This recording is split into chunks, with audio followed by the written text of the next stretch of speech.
Hey guys, I'm Bethany Quinn, and this is Intersectional Conversations. I am here with Victor Udoewa, who is currently at Civic Action as Senior Strategist and Designer at Civic Action, but he has had a very interesting career ranging all over the place.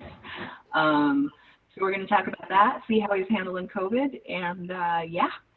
And while we talk, I'm going to attempt to make some version of a Croque Madame.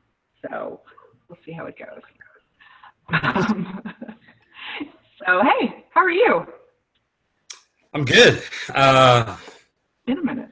Yeah, it has been a while since I've seen you. No, I just came in from outside. I was outside doing so during this time of COVID, I'm basically during the working hours, working half the day and childcare the other half of the day.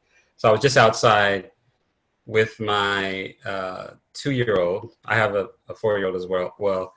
And we were doing our hour of morning outdoor play. He has a little scooter, and so we were doing that. So I'm a little sweaty, but other than that, I'm okay. I'm okay. Nice. Yeah, it's childcare is a whole thing. Yeah, it is. It is a whole thing. And then we, in DC, we started the reopening later than a lot of places. I think because it took a little bit longer for us to have a certain number of days of reduced hospitalization, reduced new cases, etc. So we were in phase 1 for about 3 weeks, which you might know, and we just started today. Today is our first day of phase 2. And so, yeah, so my 4-year-old is actually, before the COVID thing hit, she had been registered for some summer camps, day camps. And so now that we're in phase 2, the day camp decided to actually open this week. So she's there in a small group of kids. And they have all these procedures with, how you can come in, how you sign and wash your hands, and everyone wearing masks, and only a small group and with the same adults and not mixing adults across groups, et cetera, et cetera. But so we're trying that out. That means that my 2-year-old's by himself now. And so it's slightly easier and slightly harder. Right. About the other one, yeah. But yeah, just taking it day by day. Nice. And and yesterday I took part in a march. Oh, good for you. Yeah, it was a Black Fathers March in DC. Oh, that's awesome. How was it? It was good. We had about 200 people, and some people, I don't know how many, came out from outside of DC, drove in from Maryland, from Virginia, and it could have been 2 hours away, 3 hours away. So it was really cool to see, just because, without going into too deep a detail, that a lot of people are becoming more conscious and aware of some of the stuff that has plagued Black and brown communities. But especially with mass incarceration, there's just been a really high rate of single family homes, right, where a lot of the Black men are incarcerated. So this group was started by Sean Williams over Instagram, I think, and Facebook back in 2016. But just to say, hey, we're Black and we're fathers, and we have a presence and are active in our children's lives, and we're trying to positively contribute to parenting and raising these kids. And this is the first time we did this march, but it went well enough that he's going to try to do it again next year on Father's Day again. That's awesome. Yeah, that's really fun. Nice. Yeah. That's very, well, awesome. Here we go. Like trying to decide what I need to.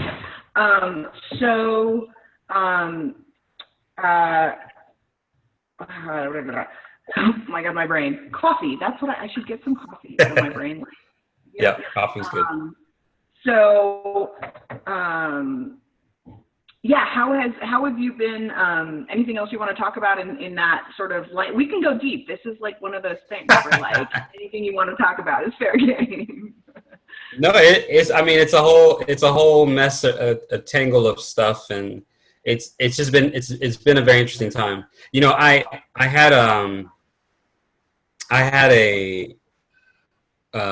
town hall, I guess you might call it, inside my company, and I often don't go to these because I'm on a project. We're a digital consultancy, so we help build software and technology to help solve problems with the federal government.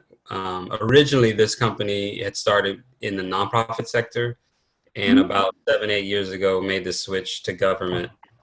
I think it was for financial reasons. The government has a whole bunch of stuff they need help with, and primarily they do a lot of it through contracting. And so I would say the vast majority of our projects are with the federal government or state government or local government. And we have a few still that are with nonprofits. So for instance, Médecins Sans Frontières, Doctors Without Borders, we have a project with them, but mostly with federal government. And we work on these external projects. So we're like a consultancy working with different government agencies. And so sometimes we have internal meetings, right? But you can miss them, right? If you have, really important project work or project deadline. And they're not necessarily, they can be on any kind of thing. Like someone's talking about gardening, at our all hands, 30-minute all hands weekly meeting or whatever. So oftentimes, because I'm on this project that is understaffed and it was poorly scoped, so it's just too much work that we're trying to get through. And it's an educational project. It's actually interesting. We're educating government employees. There's just not time for me to go to those things. So anyway, I wasn't going to go to this all hands meeting. And someone reached out to me and said, hey, I think you should go to this all hands meeting. And I said, well, why? Well, she's like, well, we're going to talk about, it's going to, about the riots and some of the racial tensions and stuff like that. And I said, okay. And I think you should really be there because, you're a senior voice and people look to you for, what you have to say and your thoughts and as an example. And I said, well, I don't know that that's true because we're a very flat company. It's pretty much a 6-7 person. They call themselves an operation team. They should call themselves a leadership team, which kind of shows some of the tension we have in the organization because many of us want them to take more of a leadership role in making decisions. But they call themselves operations team. Only one of them is a COO. All the rest are not. I would not traditionally call them operations people. CEO, CXO, etc. So I said, I don't think that's true. I don't even interact with 96, 97% of the people in this company. I'm not sure. Maybe the CEO and CXO who hired me might think of me as senior, but I just don't know. So she's like, yeah, I just think you should be there. So we talked a lot about it, and I said, you know what, I'll go. I said, I can't promise that I'll say something because she wanted me to say something, but I'm more likely to say something now that you spoke to me. And the reason she wanted me to say something is because she didn't want to have a talk about race that was all coming from white people. Right. So I said, I'll go. And I went, and they opened up the floor for different people to talk. So different people said different things. And what I was trying to avoid was going there with a whole agenda of, hey, you need to know A, B, C, D, and do this. I wanted it to be more of a conversation where I might say something, but it's in response to what someone said. It's related to what someone said, not coming in with an agenda. But about 15 minutes into the 30-minute meeting, there was a lull and no one was saying anything. And I was like, I know she wanted me to say something. And I probably would not have gone. So what I said was this. I spoke a little bit. And I said two things, although I could have said a whole bunch more. But really more about, I was looking to say something more about how some of the people in the company might be feeling, some of the African Americans in the company might be feeling, or just African Americans in general. And I just said this, I said, when events like these happen that are highly visible and have a lot of media coverage, what tends to happen for people of color in general, but specifically in this instance, African Americans, those people will receive lots of messages, emails, phone calls, text messages, messages of support and saying with you and I know how you feel, or what, all kinds of stuff that can be wrong to hear or bad to say, but just lots of stuff, well-meaning, well-intentioned stuff.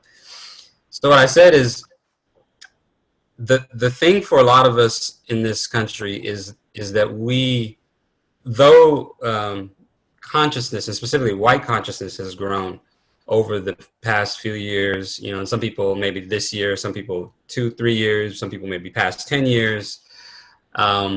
A lot of us have been dealing with this our whole lives, right? This is what we have known. It may not have been talked about in mainstream media or mainstream circles, but this was life. We have family, we have friends who have been caught up by the system, who are gone. And this is something we've always had to navigate. And so I said, because of that, and because of being bombarded by lots of messages, one of the emotions that a lot of us might actually be feeling is exhaustion. And so I just said it's really okay to be Black and tired, and have grace and give space if your friends or the people you reach out to don't respond immediately, or in some cases may not respond at all, because it's a lot, both tired from all of the messages, both tired from dealing with this all their life, and also sometimes tired from having a responsibility put on them to explain or to educate or to teach or to come up with solutions and ideas. So I just said, just recognize that they might not respond quickly or might not respond at all, just because it's a lot to deal with, and just to give them space and grace. Second thing I said is, I spoke about the whole notion of allyship, which was just to say that it can be confusing for a lot of people if they're an ally or not. I think partly because the word ally it's not there are many definitions of it. So it's not a clear word in a lot of our minds. Am I being an ally? Am I not being an ally? And because words have power, I don't mind the word ally, but because I know words have power, and if it's a confusing word that has, power, where someone might think they're being an ally, but they're not, or they don't know if they're an ally. So one of the things I said is maybe you want to think about sometimes using a different word. And one of the words I like to use is an advocate, because I think the word advocate is a bit clear in people's minds. They understand if someone is acting like an advocate, if they're hustling on behalf of a client and trying to make things happen and going before a court or a judge and pleading the case and pulling nights and weekends trying to get, the things overturned. They understand what an advocate is. And so I said it might be better to use that word, or at least start with that word when you're trying to ask yourself if you're doing enough or participating or taking part. So I started there and I stopped, and I could have said a whole bunch of other stuff, but I stopped there.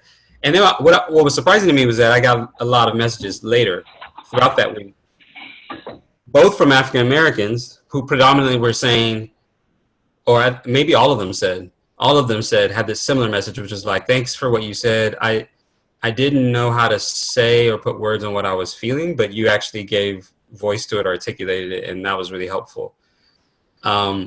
And then from non-African Americans who were just saying, thanks, it was interesting to hear that perspective and understand. And so what was really interesting is in saying all that, people got upset with the leadership, or they call themselves the ops team, the operations team. Got upset with the leadership because they said nothing. And so the leadership was like, oh gosh, now people are upset. Let's quickly create a statement and craft a statement about our position and how we feel. So they wrote this statement and they put it out, and then people got mad at the statement because the statement didn't say anything about action, what they're doing, if they had ever done anything, or what they plan to do. And so like, oh gosh, we didn't say anything about action, so now we need to hurry quick and do something else. And so it was just a bunch of fumbles. And so finally the CXO, Chief Experience Officer guy, who's a co-founder, wrote an apology. And, they sent around this email to all the Black people in the company and the people in our DEI group, Diversity, Equity, and Inclusion group, asking them, hey, we're going to give a donation to some groups working on these issues. It'll be about $15,000. We're probably going to get to 3, 4, 5 groups. This is the list we're looking at. Do you have any that you think should be on there, or ones that you think should be removed? And so people are responding. Then I get on there, and I always try to say, it's not that I try to say something different, but I try to push people beyond where they're comfortable, because there's more that we can do. And so I said, hey, yeah, there are groups that I would add. And so I mentioned a few, like Center for Policing Equity. I have a friend who runs that center that's in New York City. They do really, really great work statistically with data-driven information to help police departments understand, without words of racism or anything like that, understand with the data what is happening and how to kind of change what they're doing to make it more equitable. Equal Justice Initiative, started by Brian Stevenson. I added that one. He has a book called Just Mercy. Check it out. It's really cool. Oh, actually, they made it into a movie. It might be called Just Mercy as well. It has Jamie Foxx in it, and Michael B. Jordan. What is it? Is that his name? I'm messing up his name. Totally. Okay, they're in it. There's also an HBO documentary on it as well. But I mentioned those two. I added them to the list. But what I said at the top of the email, I said, actually, I would love it if you all did something more that was radical embodiment of what you're trying to convey or portray, which for us, you know, when you look at the quote unquote, the mistakes they made with not saying something and people looking at them to say something in that meeting, or not talking about the actions they're going to take and just writing a statement that felt empty to a lot of people. I said a lot of that just would not have happened if you had Black people in the leadership group. Yeah.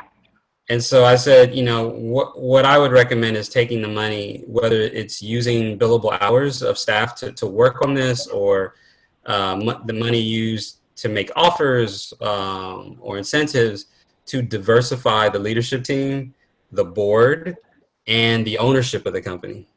Right. Now, no one responded to that, of course, because I'm pushing them. But I just wanted them to know that's part of it. I mean, part of it. It's, you know what would have saved yourself a lot of time and effort if you had someone diverse there to tell you this is a stupid thing to do, and just get it. Yeah, it's just, it's always going to be an uphill battle of are you doing the right thing, not doing the right thing, until you just have people there at the table helping to make decisions that are from those groups. So I started and ended the email with that, and then in the middle I said, well, if you decide not to do that, or if you're still going, and I said it's not mutually exclusive. You can still give money, but I want to make sure that we're also being the change we want to see, and not just thinking that the giving of money absolves us of, you know, all the tough work we have to do. So in the middle I talked about some organizations and things like that. But yeah, I mean, I could talk about a lot of stuff with that, but it's just an interesting time. It's fascinating because some of the stuff we're talking about in public conversations, I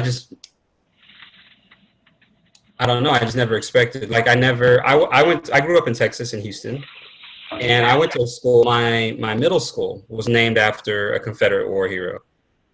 And that's, when I use that term, I'm using that specifically because that's what they were called, Confederate war heroes. I never thought it wasn't even, I was like, oh, okay, that's interesting. That's interesting choice. But it was never on my radar that, hey, one day we're going to take these down and let's work for it. And I was so focused on other stuff. And I never even thought it would be, considered. Because there's a lot of people, in our history. And some, I think, in the history of the U.S. are still sacred and untouchable, right? I think many people have fallen out of favor with like a Thomas Jefferson, right? Because they understand some of the stuff that he did was kind of messed up. But if you didn't do things like Thomas Jefferson did in terms of like sleeping with your slaves and fathering children, but just had slaves, think of a George Washington, for instance, et cetera. Like George Washington's a little more like untouchable kind of thing. So it was surprising to me. So a lot of people ask me, well, do you think things are getting better? Do you think things are getting better? I'm like, I haven't seen any statistics or data or anything to suggest to me that in terms of incidences of racism, things are better, or that our policies have changed enough that things are better, right? But the thing that gives me hope, and the thing that to me is different than when I was a kid, is, again, white consciousness.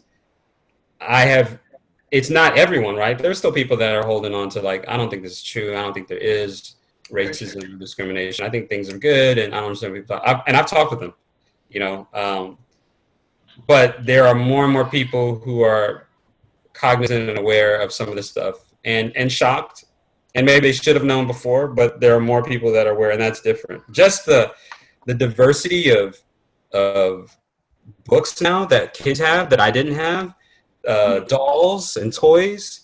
The fact that now Disney/Pixar makes movies where people come from different places other than white America. Like, none of that was there when I was there. I was one of those kids, when I would read a book, when you get to chapter books, right? So not picture books, but chapter books. And in my mind, I read a ton, and I still do. what the people that I'm imagining, every single person I imagined was always white. They weren't Asian. They weren't of African descent. They weren't Central America of Latinx. Like it was always white people. So I'm really excited that now, like at least, with my kids, that's not the case, and they have examples and picture books of people that look all kinds of ways, and especially women as well, girls who are scientists and engineers and things like that. It's super cool. So the consciousness is greater, and I think we're moving towards a better place. We still have to see some of that worked out in terms of our systems, but the consciousness is greater. Totally, absolutely. No, that's great. And very cool. So your career is really interesting to me because you, well, I mean, I think you worked for the Obama administration, right? Not that it was necessarily where you started. Yeah, I did work for the Obama administration. You're right about that. It was an interesting time because I came into government through a fellowship. So there are a few fellowships that recognize a weird tension that we have in government, where all of the people who are policymakers mostly study things like government, history, law, political science, but they have to make decisions about all aspects of society. So there are fellowships that say, hey, if we're going to, create education policy, why don't we bring people into government who have actually been teachers? If we're going to create science and technology policy, why don't we bring people into the government who've been engineers and scientists? And that second example was the fellowship that brought me into government. Okay. What have you been doing before that? Before that, I was in South Africa, in Cape Town, and I was doing a mix of things. I was teaching at the University of Cape Town, engineering, computer science, mathematics courses. I was doing research for the government, helping improve their technological infrastructure by bringing people in to help. And then I was a health, trauma, and crisis counselor with a focus on specialization in HIV/AIDS, crisis pregnancy, post-abortion, miscarriage, etc. And often at the confluence of that, like imagine a pregnant woman and she's in a crisis situation, which could be because she doesn't have the finances, but more so because she's HIV positive and is scared. Should I have the baby? Should I not? Will I pass on this to the child and condemn that child to a future death because of having HIV and maybe possibly developing AIDS? So, those were some of the situations that I was involved in. So that was the work I was doing before coming to DC. I was in South Africa at the time. That's really cool. Yeah. It was tough work, but it was good work. What was South Africa like? Is there anything that you miss now that you're back in the United States? Yeah, it's a special country because of its history that just puts it in a really unique space. I'm a dual citizen, so I'm Nigerian and American. Oh, cool. And I'm the first one in my family to grow up in the States. But in Nigeria, we had what I would call black rule, like the black Africans, the black Nigerians took over at a much earlier stage, right? So, let's say 50% or so, I'm not sure of the exact percentage, but a lot of the countries in Africa got their independence in the 60s. In South Africa, they might have had their independence, but because of apartheid, it still had a minority white rule. It's, similar system to the economic system that we had through slavery, right? And even Jim Crow, where it was very much controlled where you went, and you had to have a pass, like a passport within your country in order to go from different places. A lot of people compare that to what the Palestinians are kind of going through right now with the situation with Israel and Palestine.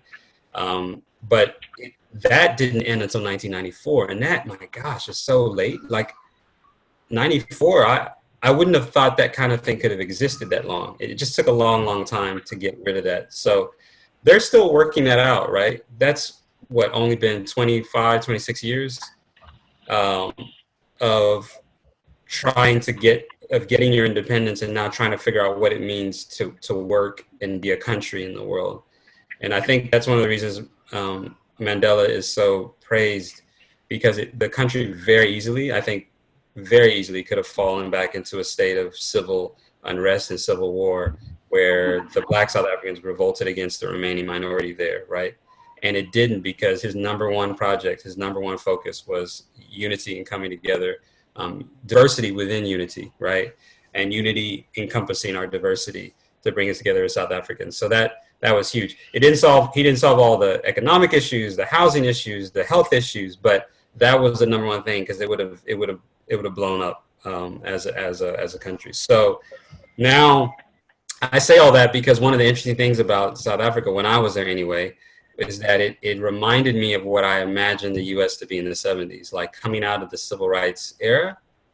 There's still a lot of tensions. Like I was lucky because as an African, I had relationships with Black South Africans.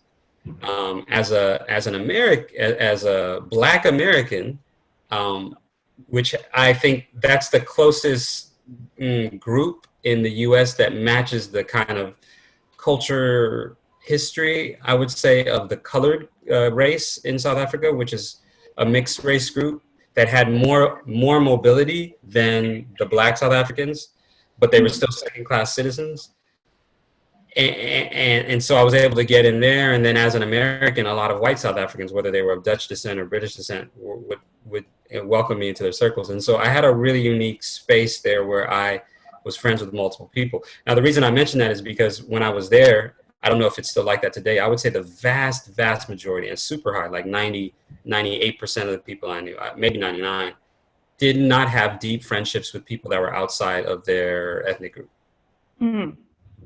So I would be invited to someone's home for a special celebration, and I'm like, why am I the only Black person here? This is South Africa. Or I'm invited to this thing, and, you know, with colored people or with Black South Africans. And that tension went deep, even into tribes. So when I say that, I'm speaking even of like Zulus hanging out with Zulus and Xhosa hanging out with Xhosa, within even the Black South African groups, right? So it wasn't war and people weren't like, you know, fighting against each other, but still it wasn't what I would call the presence of a really harmonious peace, where you just have deep connections with people. And to be honest, we still have that in the U.S. There are people like that in the U.S., don't get me wrong. But it was still early in working that out. So yeah, it was an interesting place. I was in one of the most beautiful cities in the world, in Cape Town. I think it might be my favorite city that I've ever lived in around the world. It's both a beach city and a mountain city. Oh, cool. Yeah. So instead of like, I want to live in the mountains, or I want to be, you can have both, right? You can go hiking, and often in Cape Town, some of the mountains are right on the beach. They just slope. You're in the beach and it just slopes right up to the mountain cliff. So they're like juxtaposed. It's just really gorgeous. Yeah. And they have there's one mountain range really famous called Table Mountain. And this particular mountain has kind of cloud cover that comes over it, which they call the tablecloth. And it just rolls over and forms a tablecloth. It's just a beautiful, like really picturesque city. And I enjoyed my time there. But it took getting used to, because the inequality is so great. The crime is really, really high. And so a lot of foreigners who aren't used to that, who go there, end up leaving because they can't take it anymore. So in South Africa, often what they say is it's not if something will happen to you, it's a question of when something will happen to you. So I luckily never had anything happen to my person, but, you know, like my car was broken into twice, and then my home was broken into, but I wasn't there in either of those cases. So that was fine. Crazy. And so then you moved back here and started working in the Obama administration? Yeah, it was a cool opportunity. I mean, it was hard because I liked what I was doing, and I got a job offer so that people were trying to keep me there, right? Because I was there for a 2-year period. I was doing that work at the university. It was really a postdoc. I was a postdoctoral fellow or postdoctoral student, in addition to the health trauma and crisis work I was doing. And I got a job offer actually by a church down there that does a lot of really cool social work in the community. And it was kind of a mixed bag, because I was like, well, if I wasn't leaving, would you have offered me the job? Because I wanted them to offer. I didn't want them to offer just to keep me in there, Right. but they wouldn't have offered it if I was still there. Like, I wanted them to offer it to me just to offer it to me. But anyway, I let that go and just try to make a decision. But the reason I went to DC was just because I had never, ever, ever been in a position with that much influence. Not that I would make the decisions, but I was advising people who were making decisions. And so for me, it looked like just a really cool opportunity for, I think the term that I used at the time was kind of redemptive work, like work that tried to make the world better than it was. I don't know if they would listen to me, but at least I could speak from my perspective of what science says or what technology says, and hopefully help move us towards a better place. So yeah, I decided to take it because I just thought it was a cool opportunity. Nice. And so what were some of the things that you advised or are there things that you advised and or any particular accomplishments that you're like still excited about? Yeah, I don't know that I'm super excited about anything that I did in my first year. My first year was at Homeland Security, and the way the program works, there's about 200 to 250, but in my year it was about 200 people that come in to serve in different parts of the executive branch, and then there's about 50 people that come in to serve at different offices within the Senate or the House. So they're congressional fellows. They can be placed on a committee, or they can be placed with an actual representative or senator. Was that AAAS? Yeah. Oh, awesome. Okay. Cool. Oh, so that's how you know Jennifer. Yeah. Awesome. So yeah, I was a AAAS fellow. For those who are watching, that's the American Association for the Advancement of Science. And I almost didn't do it because they have program areas. So when you apply, you get accepted to a program area. And I wanted to be a diplomacy and development fellow, where that would allow me to interview for placements at, Department of State, U.S. Agency for National Development, the international offices, the office in the National Institutes of Health, et cetera, et cetera, et cetera. And I got placed in the department, the defense group, something like defense group. So like Air Force, DOD, FBI, et cetera, et cetera. And Homeland Security was a part of that. And so I wasn't sure because I wasn't interested in that. And I said, well, what about if I do that and maybe I can switch in my second year? Yeah. Well, I did it. I came in Homeland Security. And then in my first year, they announced that they were going to combine diplomacy, development, and defense in one program area. So I actually didn't have to reapply to get into that program area because they joined. I was already in it. And I just said, I want to do placement interviews again in April for a different placement within my same group, because now diplomacy and development were in there. And so my second year, I moved to the U.S. Agency for National Development. So my first year, I was advising on machines to help detect the presence of and the release of chemical, biological, radiological, explosive, and nuclear weapons, right? And the main thing is they didn't want to know that something had been released into the soil, into the air, into the water, because doctors were calling saying, hey, I'm noticing all these patients with the same types of symptoms. They wanted to know the moment it was released. Right, so right. There are these types of devices that the government has been working on that are just constantly sampling the air or constantly sampling the water at a location, and will just notify them of something being released when it is released. So I was working on that, and then that was a weird fellowship because the experience you have in the fellowship program really depends on the office. Some offices really engage you, and it becomes a job. Some offices don't engage you much. They just have you do busy work. They don't let you do a lot of things. And so that was kind of my office. It just, everything I suggested, every idea I came up with, we're like, oh, no. So it just wasn't a lot of work. And so what the amazing thing that happened out of that is that I used that to really explore the fellowship side of the fellowship. So when you come into this fellowship and you get a placement in an office, you are allowed to go to, symposia, briefings, hearings, panels, fora. You're invited to all these different types of talks and events and seminars. And I did all of it. I was one of those people that just dived in. Some people, that was me on one extreme. On the other extreme, there were people that did none of it. Even like events at AAAS, like looking for your next job or making your fellowship a success, workshops and things like that. Didn't go to any of it. Just did it, treated their job as a job, and didn't participate at all in the fellowship stuff. I was on the other extreme because I just didn't have work to do. And it just gave me a really good foundation and education into our federal government, how it works, especially the congressional side. And in my second year, I moved to U.S. Aid, and I did a few different things. I actually started a conference called the Post-Disaster Infrastructure Reconstruction Conference, PDIR. And the problem that we were dealing with, just to be short, is that when you go into a disaster around the world and you try to help as a first responder, you make a lot of choices, whether like I'm going to set up new housing, I'm going to, set up stations for medical relief, that aren't the same decisions you would make when you're rebuilding the place.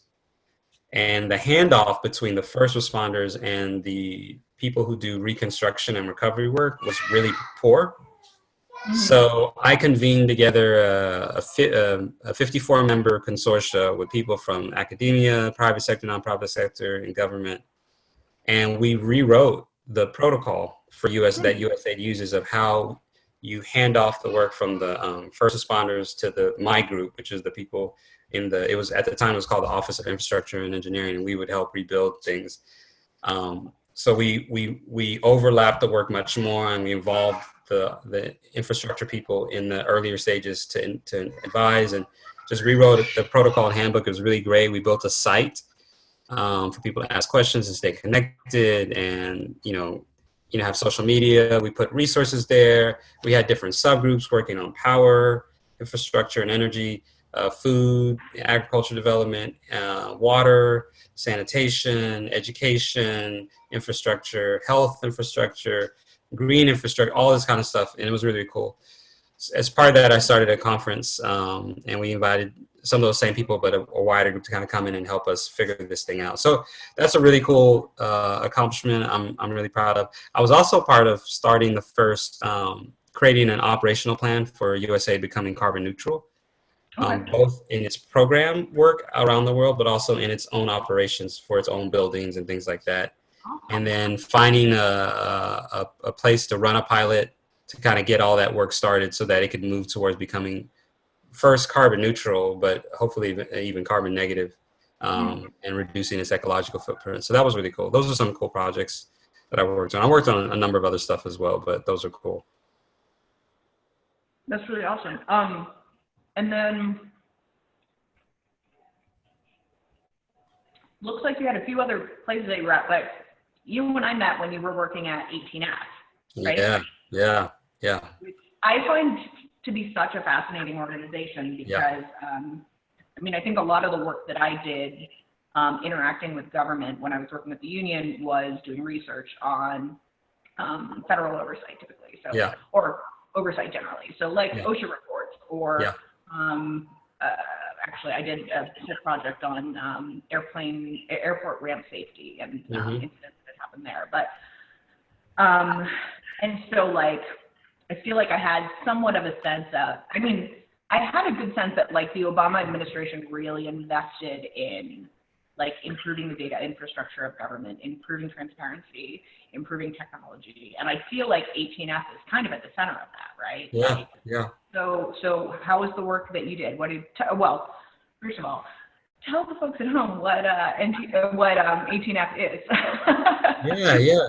18F is a digital civic consultancy for the federal government inside the federal government. So we are federal government workers that historically started in 2014, but historically we serve temporarily. And then we work as consultants. So any agency can come to us, any department, and say, hey, I have this problem. Can you come in and help me, figure out what needs to be done and then help implement a solution? And we would go in and do that. So we're a group of product managers, software engineers, data scientists, software designers, strategists, and acquisition specialists that kind of come together, work on cross-functional teams to help solve problems with other agencies. And because we're inside the federal government, the federal government or whichever agency wants to hire us doesn't have to actually run a competition, because it's not considered unfair since we're inside the government. If we were outside, they'd have to do solicitation and request for proposals or quotes, etc. But because we're inside the government, we can just talk and write up an interagency agreement and get to working. So it's really interesting, and it involves, I would say, 50% at least of the people there are from the private sector. They might be. We do have people from some of these big companies like Google, Twitter, Amazon, Facebook, who are wanting to have more of a social impact. Maybe they were tired of making an app to find the nearest fancy restaurant. That's extreme, and I'm not dissing anyone for doing that. If you want to do that, it's fine. But some people wanted to be closer to the impact and do some social work. So it has people like that, but it also has people who just work in the private sector, but not necessarily at those very visible companies, but who want to bring that knowledge and those ways of working, those innovative methods, whether it's human-centered design or lean startup or agile, et cetera, into the federal government, where it traditionally has been less mature.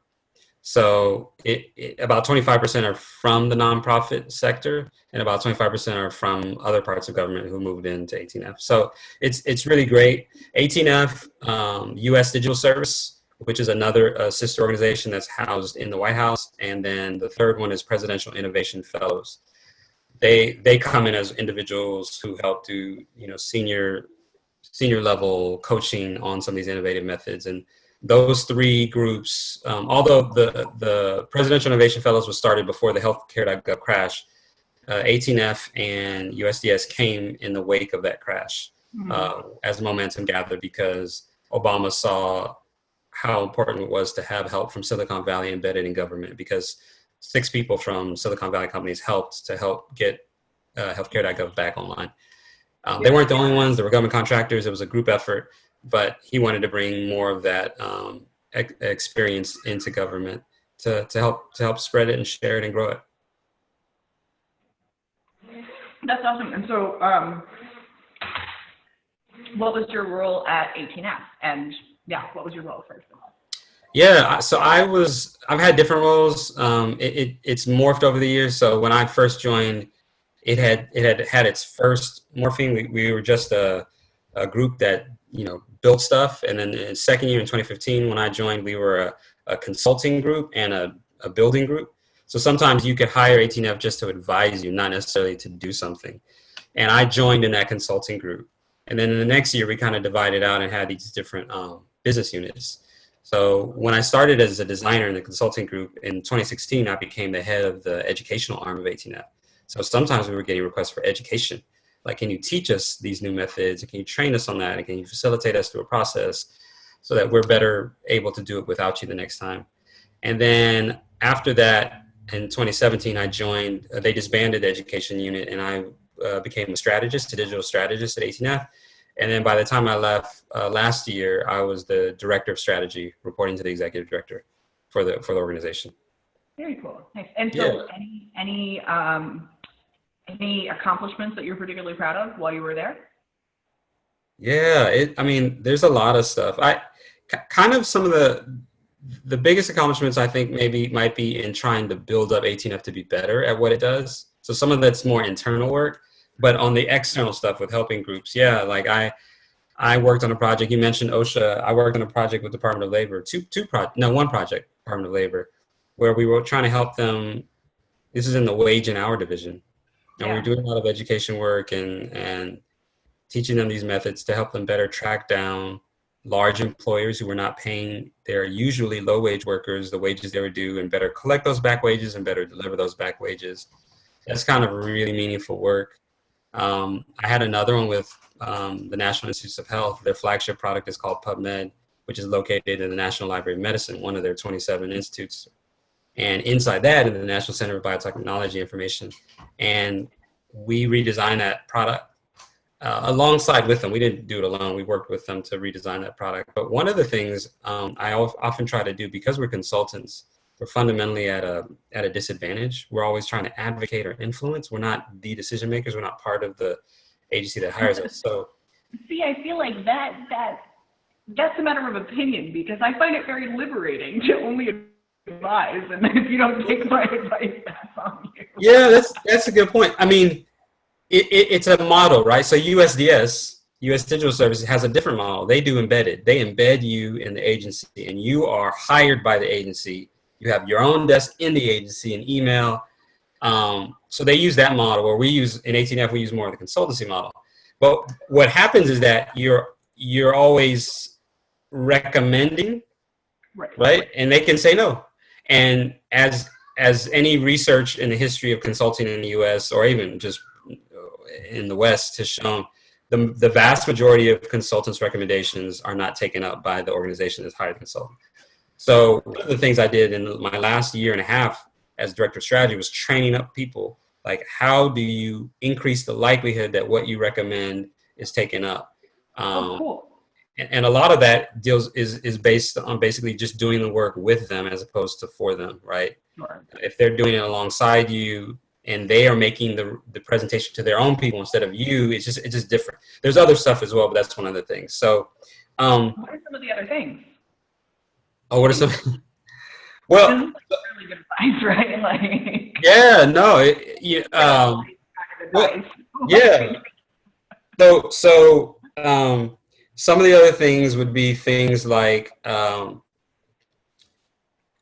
you educate people at the beginning of the cycle. So what I've seen a lot of times is when people get the recommendations, it's a surprise. So we never want that happen. We want the recommendations that we give and deliver and we present to be things you've already heard from us, because we're doing it and telling you every week. So in addition to working alongside people, and I mean working alongside them, I try to do a pairing model where at the beginning, we might be doing most of the interviews and they're observing, but by the end of, let's say, a 3-month project, they're running the interviews and we're observing. So it slowly switches over.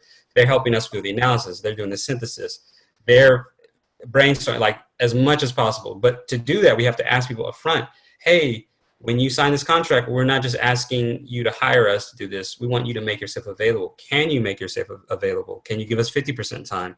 Like, so that can be a surprise for people. Like, whoa, I thought I was hiring you. Why are you? So we want to tell them up front, are you okay with the ways we work? So one of the things we do is we do, which is a common consultant practice, like we call it a weekly shift. So every week, even though it's not required, the contract might say a monthly report, we give a weekly update. Here's what we did last week. This is what we're planning this week.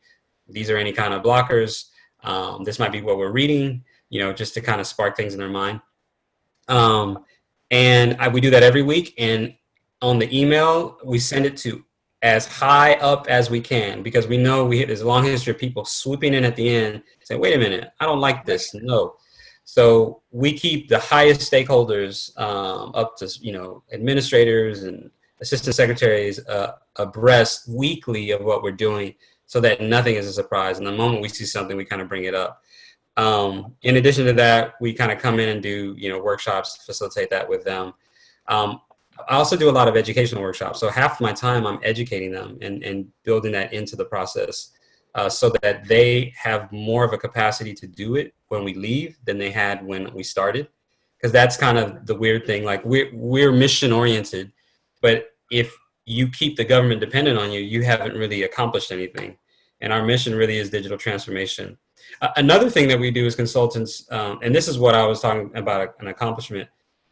One of the big trainings I was trying to get people to do was to, how do you use the project that you're called in to do, for which you have what I call gravitated consensus. People are willing to make decisions to get this through, to make decisions that affect things you were not called in to do. In other words, we call this the dark matter, the legal apparatus, the policy apparatus, the organizational structure.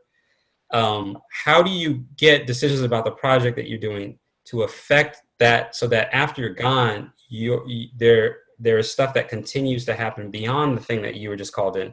Because if the only thing we do is just build stuff for people, it just doesn't matter. They're just always going to need to call people to build them in.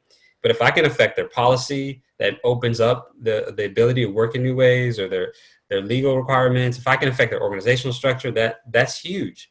So I remember in the Pubmed project, we worked so hard on what we were doing, but also the education and also the updates, and also advocating for a different kind of structure. And after 8 weeks, they decided to hire in this center a director of design. And what's really funny about that is, at the time I thought, oh, I was really upset. I was like, what is one designer going to do? That because really in design, as in a lot of things, there are maturity models for organizations. So having one designer in your entire organization is kind of a lower level of maturity. Really, you have a designer embedded in multiple cross-functional teams. For every product and every service, you have engineers and strategists and designers. So I was kind of disappointed. It's like, there's no way one person can do all that work. But I had to remember, like, my job, and it was an 8-week project, is to get them to move from one level on the maturity ladder up one level. I don't have to go A to Z, right? And it did two things that I'm always trying to do and I taught at 18F is that, one, it affected the organizational structure. So now every time the directors sit together at a table, design will have a voice, and design never had a voice before. It was the reason they were calling us in. They had no designers. All they had were engineers, and they needed help on how do you redesign this for, version 2.0. Now design was going to have a voice at the table because there was a person they were hiring. Number two, that director of design now was going to make decisions that would affect all products and services, other products and services besides the one we were called in for. And we have these different, we call them plays, but different things we try to do to get things like that to happen. So it's not just the project I'm called in for. How can we call it designing the organization? How do I affect that because I'm only here for a short time? And there's other stuff I could talk about as well, but that was a huge, huge thing for us to see them to hire and put out an announcement for a director of design. Very cool, very cool. Okay, hang on a sec. I gotta stop the recording because yes, I need to do this in 2